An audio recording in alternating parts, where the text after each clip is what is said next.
Unit Pidana Khusus Polrestabes dan Polsek Kertapati Palembang menggerebek gudang pengoplos solar di Jalan Maijan Yusuf Singadikane, Kelurahan Keramasan, Kertapati Palembang.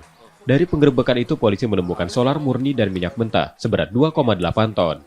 Polisi tak menemukan pemilik gudang yang diduga mengetahui kedatangan polisi dan kabur.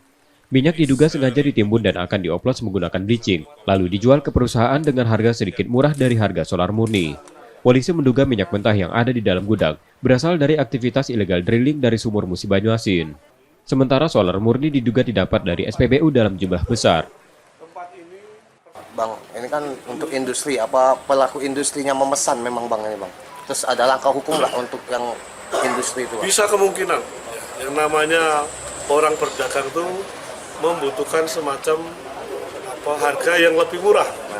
Mungkin kalau di industri seandainya harga 1 liternya, misalnya harga industri mungkin 1 liternya misalnya 17.000, mungkin apabila dijual di badan usaha atau industri mereka hanya 16.000. Artinya dengan perbedaan 1.000 tentunya masih menguntungkan daripada pihak penjual.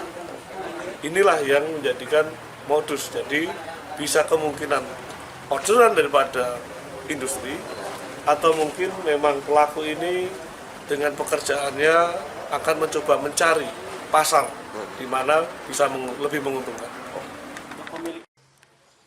Saat ini gudang dipasang garis polisi untuk penyelidikan dan pemilik gudang dalam pencarian polisi. Yudi Kiswanto, Kompas TV, Palembang, Sumatera Selatan.